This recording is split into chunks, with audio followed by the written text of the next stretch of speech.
Kamusta po mga kapatid? Pastor Ernie po ito at maligayang pagbabalik sa Journey in the Word, Walking with God Every Day. Halina po at sabay nating buksan ang ating mga puso sa salita ng Diyos.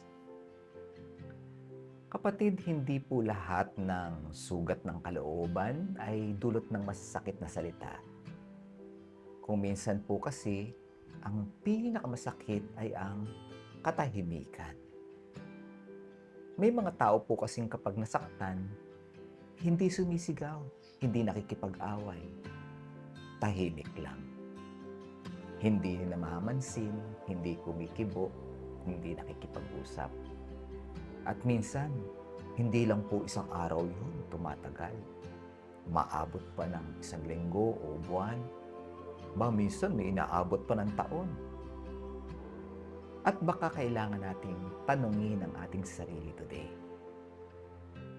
Ginagamit ko ba ang katahimikan para ako ay gumaling? O di kaya para makapanakit na? Ayan. Dahil hindi lahat ng silence na tinatawag ay pare-pareho. Hindi lahat ay mabuti o masama. Kasi po may mga pagkakataon na kailangan muna nating manahimik para kumalma, alam niyo yun, makapag-isip at makapanalangin. Yan po yung healthy silence.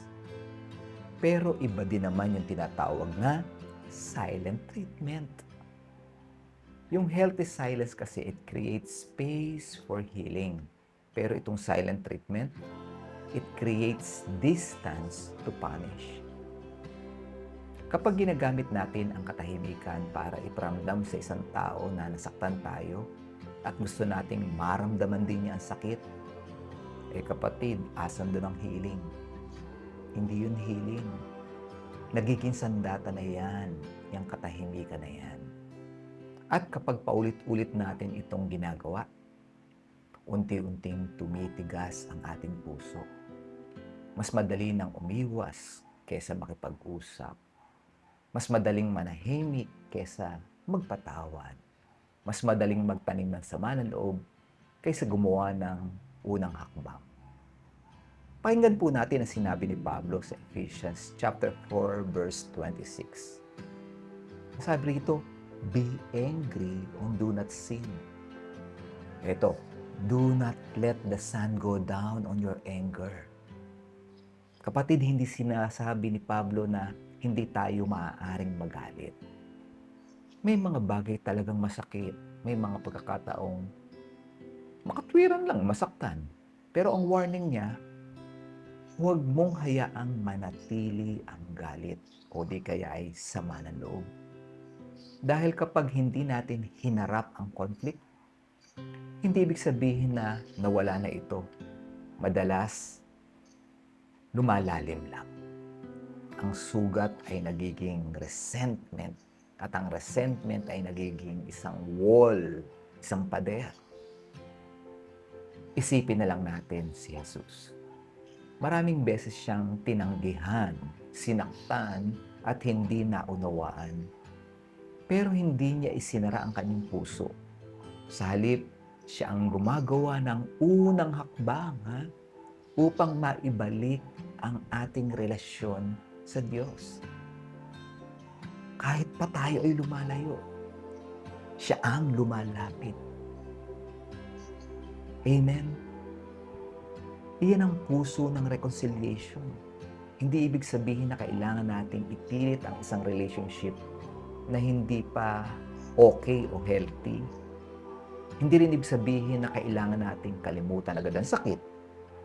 Pero maaari nating piliing huwag hayaang ang sakit ang magkaroon ng permanent place sa puso natin. Maaari tayong magsabing, nasaktan ako pero ayokong manatili sa galit. Hindi naging tama ang ginawa sa akin pero gusto kong ipagkatiwala ito sa Diyos.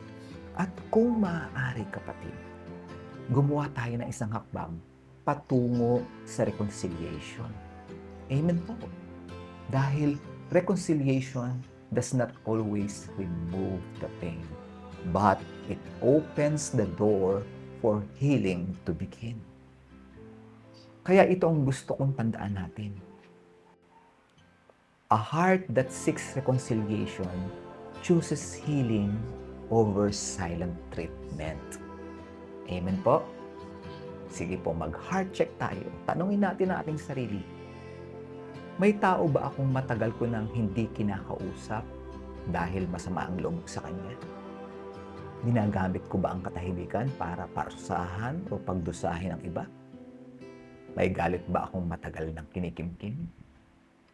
At higit sa lahat, ano ang isang hakbang na maaari kong gawin para magsimula ang reconciliation? Kapatid, ito ang heart prescription natin para sa ngayong araw. Huwag muna nating isipin ang malaking solusyon. Magsimula lang tayo sa isang maliit na hakbang. Ipag-pray natin ang taong iniiwasan natin at kung maaari, gumawa tayo ng isang humble step toward reconciliation. Pwede ba yon? Baka isang message, isang tawag, baka isang simpleng, pwede ba tayo mag-usap? Yan. At habang ginagawa natin iyon, hilingin natin sa Diyos. Lord, palitan mo po ang resentment ko ng iyong peace. Amen po ba? Sige po. Kung amen, let's pray. Lord, thank you for reconciling me to yourself through Jesus Christ. Patawarin mo po ako sa mga panahong hinahayaan ko ang hurt at pride ang magpatigas sa aking puso. Turuan mo akong huwag gamitin ang katahimikan, yung silent treatment bilang sandata. Bigyan mo ako ng humility na gumawa ng unang hakbang tungo sa reconciliation, kahit pa po mahirap. Lord, punuin mo ang puso ko ng iyong love, yung grace, yung iyong peace, upang ang aking relationships ay maging larawan ng iyong pag-ibig at mabuting balita. Sa pangalan ni Jesus, ito po ang dalangin. Amen and amen.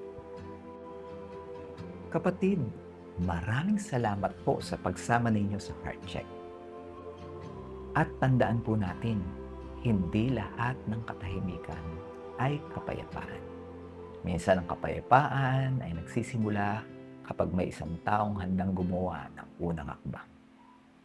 Muli po, ito po si Pastor Ernie at ito ang Journey in the Word, Walking with God Every Day. Kung naging pagpapala po sa inyo ang mensaheng ito, please like and follow us on Facebook at subscribe na rin po sa ating YouTube channel. At huwag din po nating kalimutang i-share ang audio na ito sa iba. Baka po kasi ang ilang minutong mensaheng ito ay maging pagpapala rin sa isang taong nangangailangan ito ngayong araw. Hanggang sa muli po, God bless you.